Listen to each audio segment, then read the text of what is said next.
இயக்குனர் மாரி செல்வராஜ் தன்னுடைய 4 படங்கள் மூலம் உண்மை சம்பவங்களையே கதையாக எடுத்துள்ளார். பரியேறும் பெருமாளாகட்டும், கர்ணனாகட்டும், மா மன்னனாகட்டும், வாழையாகட்டும், எல்லாமே தனக்கு நேர்ந்த அல்லது தான் பார்த்த உண்மை சம்பவங்களை கதையாக இழைத்து குலைத்து ரசிகர்களுக்கு கொடுத்தார். இதற்கு ஆதரவும் கிடைச்சது, பெருமளவு எதிர்ப்பும் கிடைச்சது.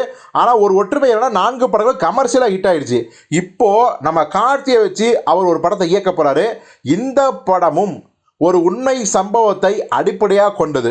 இது உண்மை சம்பவம் அப்படிங்கிறத விட ஒருத்தரோட வாழ்க்கை வரலாறு அப்படின்னு சொல்லலாம்.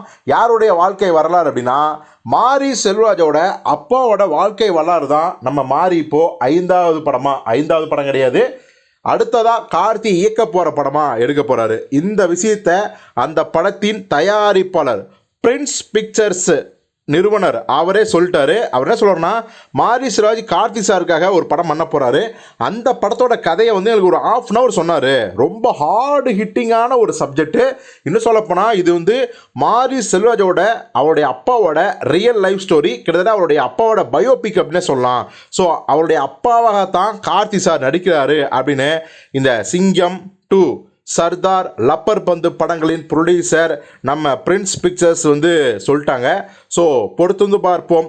உண்மை சம்பவங்களே தொடர்ந்து எடுத்துகிட்டு இருக்க மாரி செல்வராஜ் அவர்கள் இப்போ அவருடைய தந்தையின் வாழ்க்கை வரலாற்றை எடுக்கிறார். குறிப்பாக 1960-70களில் நடந்த ஒரு நெஞ்சை பதற வைக்கக்கூடிய உண்மை சம்பவமாம்.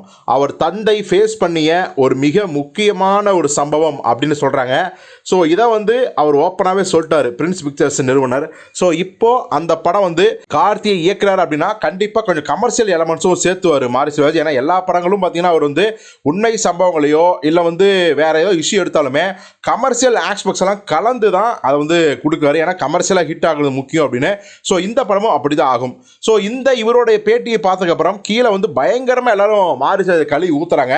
ஏன் சார் உங்களுக்கு வேலையே இல்லையா? ஆனால் ஊனானா அண்ணன் கதை, அக்கா கதை, ஏன் கதை, இப்போ அப்பா கதை எடுத்துட்டு இருக்கீங்களே, பொதுவாக என்ன பண்ண போறீங்க? மேல் ஜாதிக்காரன் கீழ் ஜாதிக்காரனை அடக்கிட்டான், அடிச்சிட்டான் அப்படிங்கிறதான் இது பண்ணுவீங்க. ஏன் சார் ஒரு சார்பாகவே எடுக்கிறீங்க அப்படின்னு ரசிகர்களும் கேட்டிருக்காங்க. ஸோ பொறுத்து பார்ப்போம் அவருடைய அந்த அப்பாவின் பயோபிக் எப்படி வரப்போகுது, அதில் என்ன ஒரு சம்பவத்தை அவர் குறிப்பிட போகிறார் என்று.